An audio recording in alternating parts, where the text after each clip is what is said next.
Esse vídeo é referente à instalação do Proxmox.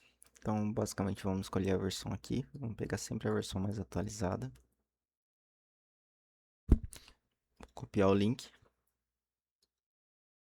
Se é esse link aqui mesmo. Beleza, é esse mesmo. Agora eu vou abrir aqui a minha VM. Esse aqui é o meu Proxmox, né? Vou iniciar aqui a criação da VM. Eu vou instalar um Proxmox dentro do outro, só para fins didático, né? Vou colocar aqui PVE. Vou trocar de node aqui. Quem tem menos recurso, tá usando menos, vou usar esse aqui. PVE. YouTube.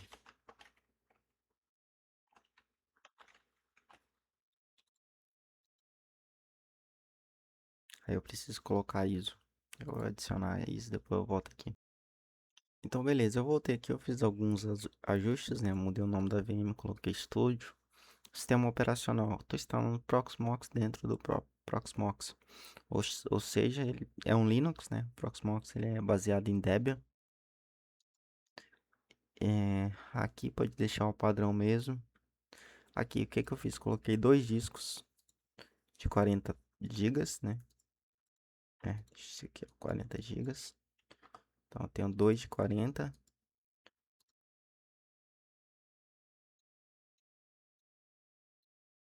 Calma, deixar aqui 40. Ficar bonitinho. Do Guni aqui. Esse aqui 150. Tem outro 150. Então, basicamente, esses dois aqui eu vou fazer RAID. Para eles serem um espelhamento. E esse aqui vai ser onde eu vou guardar as VMs. CPU eu coloquei 6 e 2 sockets, né? Ou seja, totalizando 12 threads. Aqui é sempre interessante setar host. Quando você seta host, ele puxa a informação do seu CPU real. Então fica algo mais fidedigno. Coloquei 20 GB de RAM aqui. A rede pode deixar padrão, mas no meu caso eu tenho uma rede só de homologação aqui de teste dentro do meu data center. E vamos lá.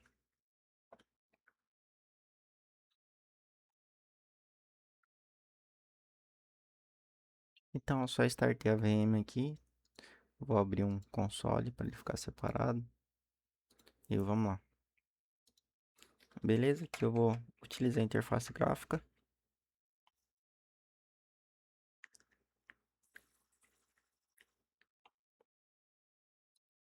Tá carregando aqui os componentes.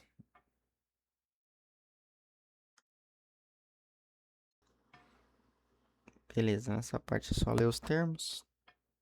Beleza, aqui a gente vai fazer a parte do RAID, ó. A gente tem os três discos reconhecendo. Então eu vou setar aqui, ó. RAID 1. O que o RAID 1 faz? Ele espelha um disco no outro. Então o RAID 1 é um espelho. RAID 0 é para velocidade.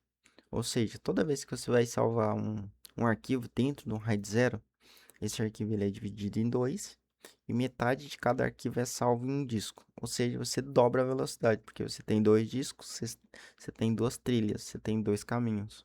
Ou seja, você divide. É igual você carregar um objeto sozinho, depois você carregar um objeto com duas pessoas. O RAID 0 é você carregar esse objeto com duas pessoas. Ou seja, cada pessoa leva parte desse objeto. Vamos colocar o RAID 1.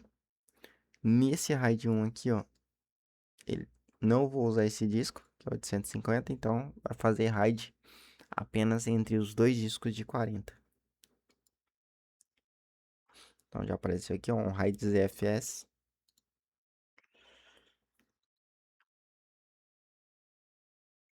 Aqui Cuiabá, layout do teclado, a senha padrão zona, o e-mail, coloca aqui suporte arroba create.com. Vamos seguir. Aqui já pegou o IP. Vou colocar estudo traço PV.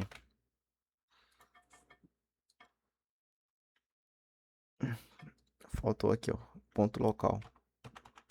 Aqui você pode colocar qualquer coisa. É, Triad, mas eu vou colocar local.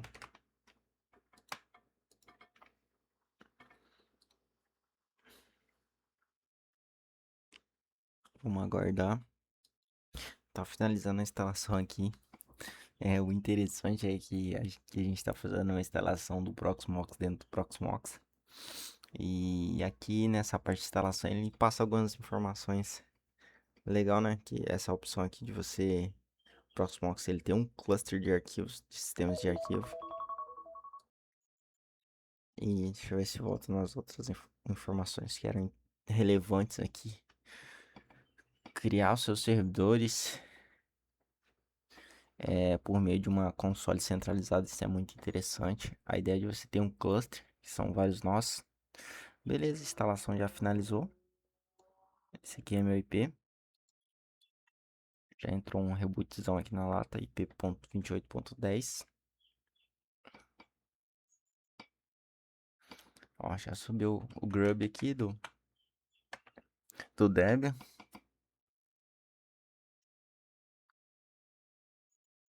Bem-vindo. Beleza, vamos ver se tá tudo certo. Só entrar no navegador. Vamos pegar aqui, ó. É 28.10.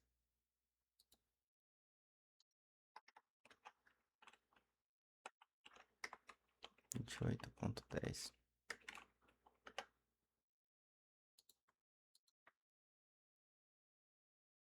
Preciso mais desse cara aqui. Prontinho. Digitar a senha que a gente cadastrou lá. Pronto, já subiu. O próximo que sempre dá esse BO, ele não deixa clicar, você tem que dar um update. Então vamos lá, vamos primeiro fazer o que? Configurar a atualização para deixar o nosso sistema atualizado. Vamos vir aqui em Data Center, dentro de Data Center. Vamos caçar repositórios. Repositórios. Ah, não. Não é data center, não. É dentro do Node, né? A gente vai atualizar o Node, né? Repositórios. Esse aqui é o repositório que você precisa do licenciamento, né? Vamos deixar desabilitado. Que esse que você precisa ter a licença. Repositório do Debian. Esse aqui também você precisa da licença. Então não tem como utilizá-lo sem a licença. E vamos colocar o da comunidade, né? Que é esse sem subscribe. Pronto. Aí agora vamos rodar uma atualização, né? Dá um. Ele faz aqui um get update, né? Um apt update. Que ele vai atualizar todos os repositórios. Repositório atualizado, ó, deu 55 itens, né? Para atualizar, vamos rodar um upgrade. É a mesma coisa se você ir no terminal e rodar um upgrade. A diferença tá na interface gráfica. Para quem utiliza Linux. Aí eu tenho o hábito de ir sempre gravando e pausando para o vídeo não ficar extenso. Mas se desse algum erro ou alguma coisa nesse sentido, a gente faria. Eu mostraria, né? O que estava acontecendo. Beleza. A gente... Vamos explorar o que agora? Analisar os recursos, né? Ó, esse servidor ficou com 12 vCPUs, né? Tá com 20 GB mais ou menos de RAM. Vamos olhar o disco, né? Aqui o disco.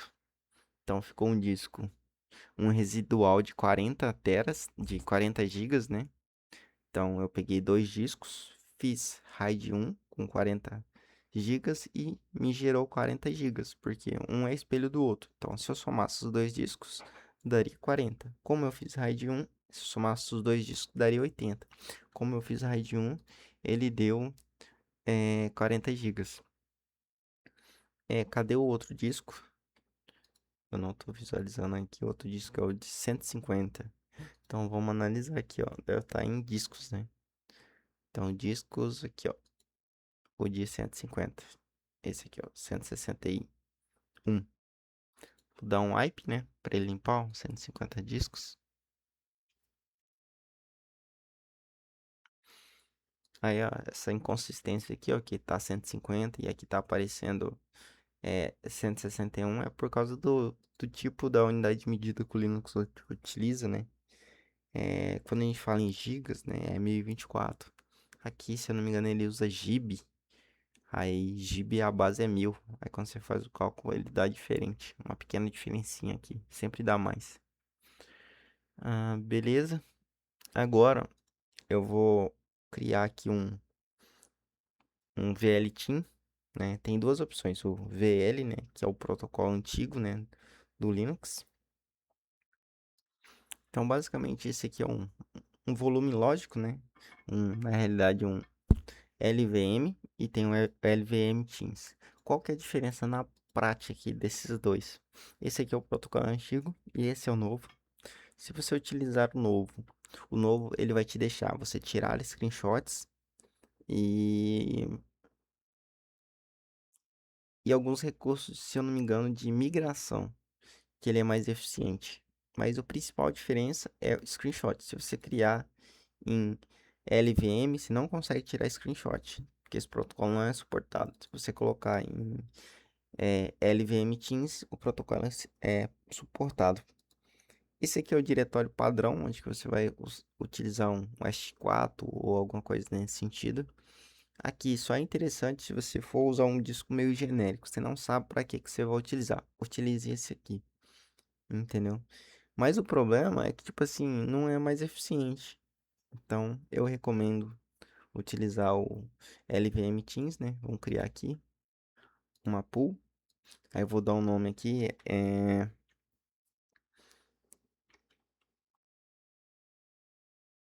cara, colocar disco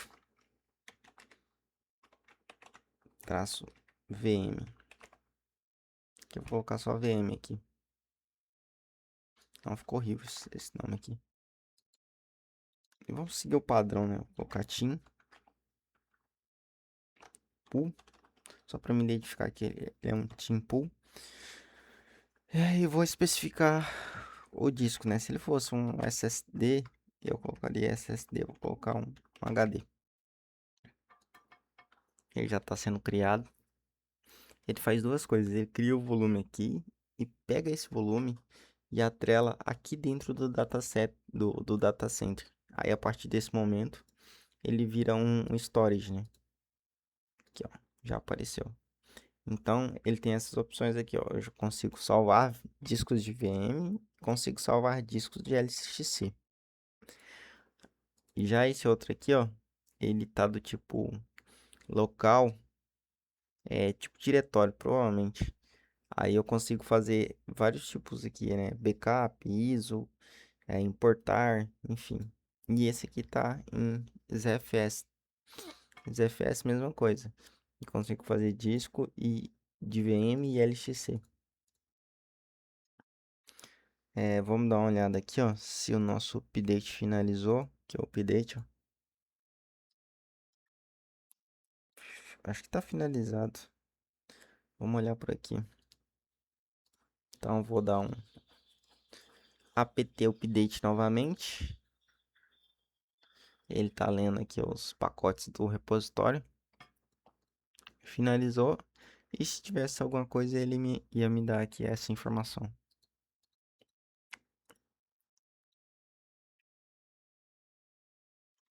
Então, basicamente, nesse vídeo foi isso, né? Esse vídeo é o processo de configuração ali do Proxmox.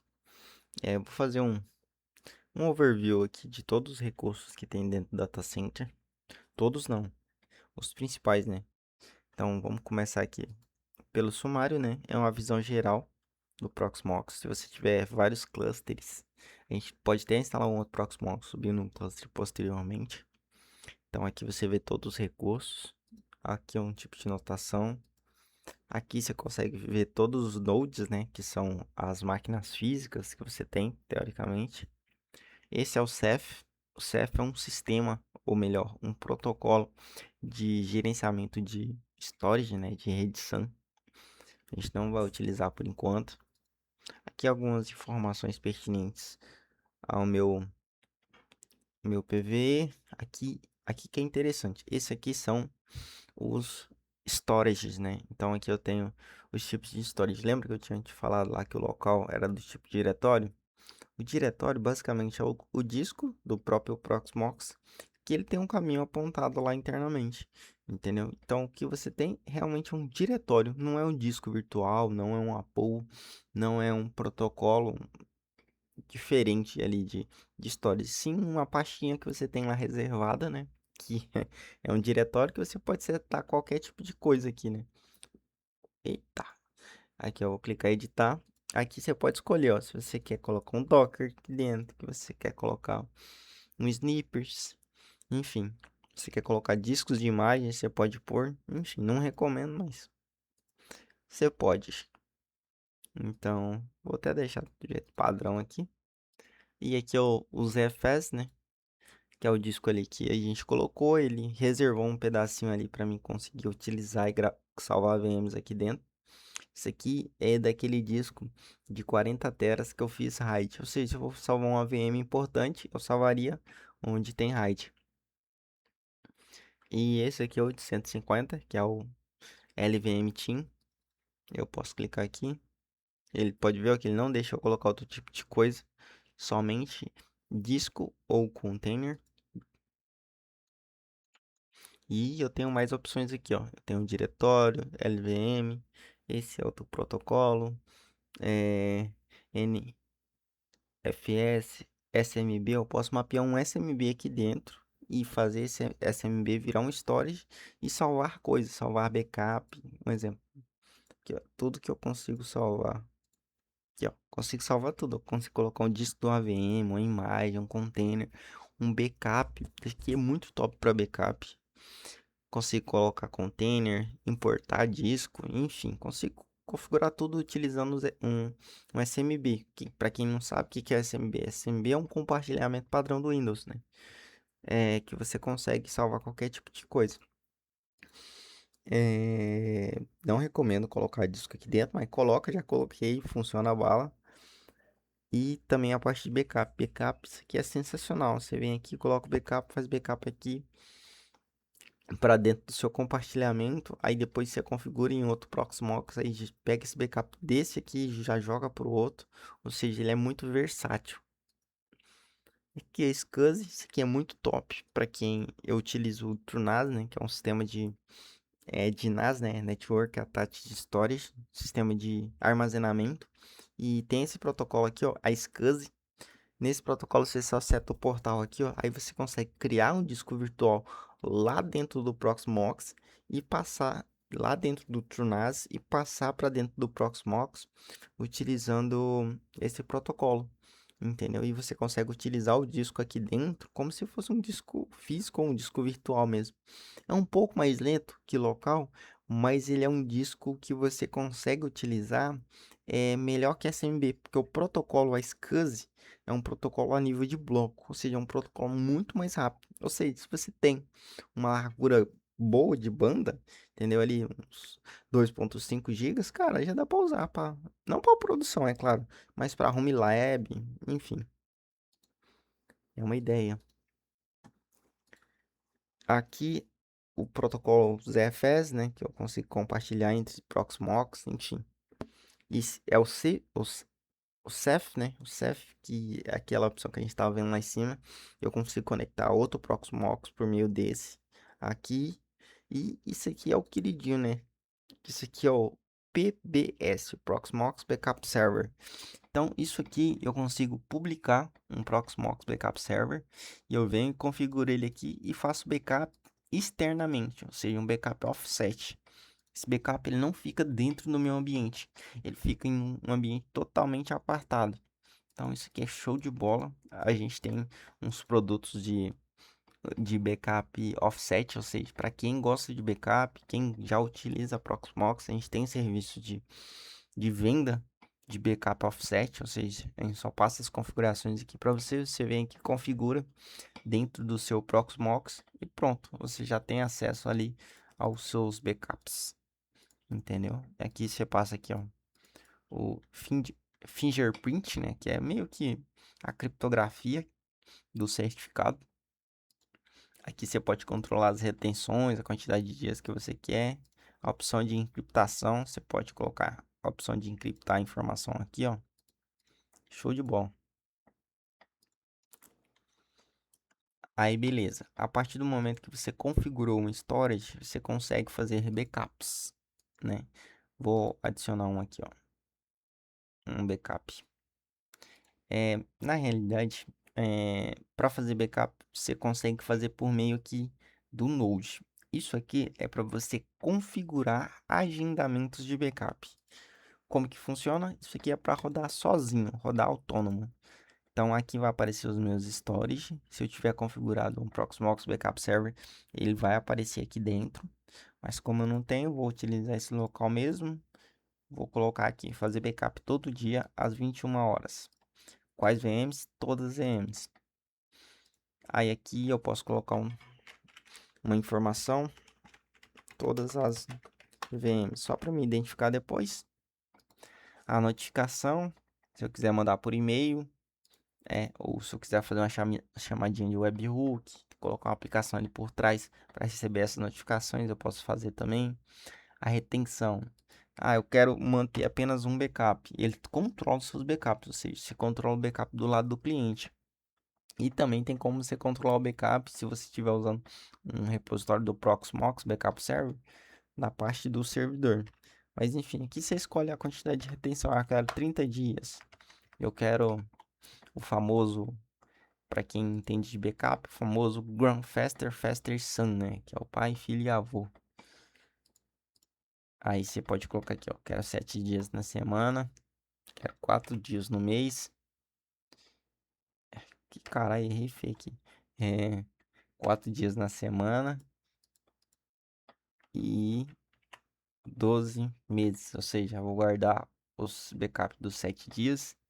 Depois vou guardar o backup ali das 4 semanas, né? Que tem um mês.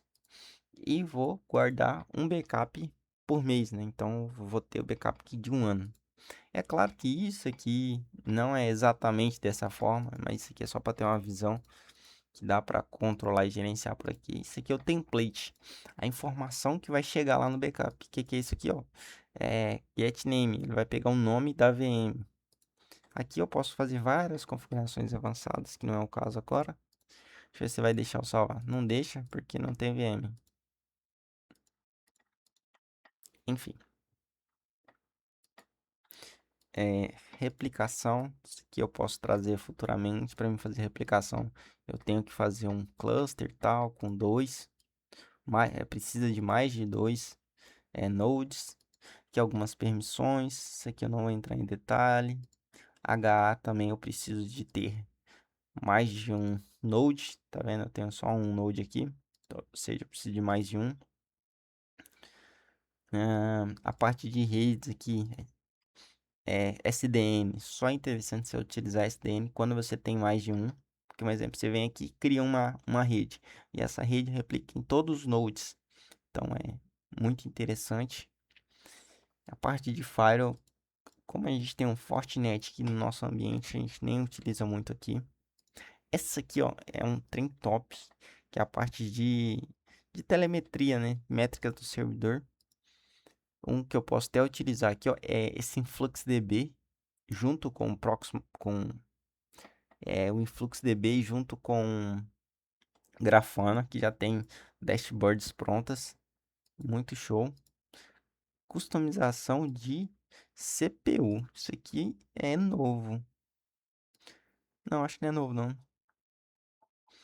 Quero especificar uma CPU específica.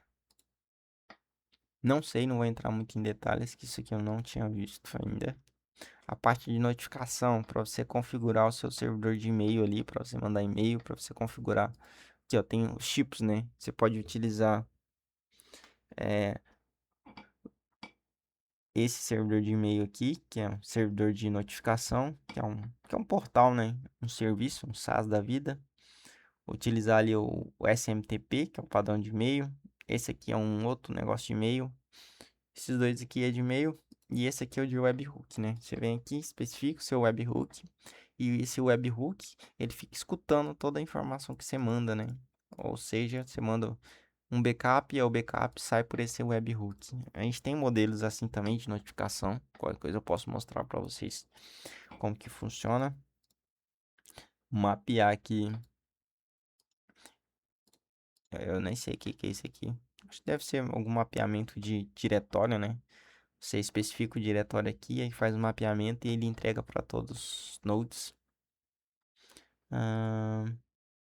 Esse aqui eu também não sei o que que é. Mas enfim.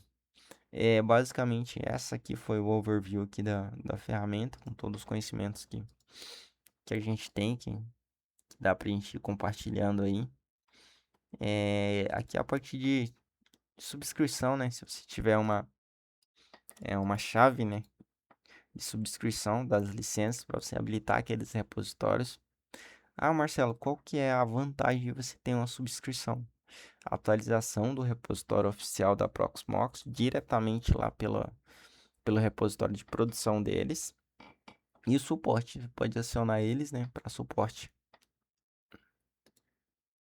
Tempo, enfim, acredito que para overview tá muito bom. Deu 26 minutos ainda esse vídeo, para não ficar muito longo.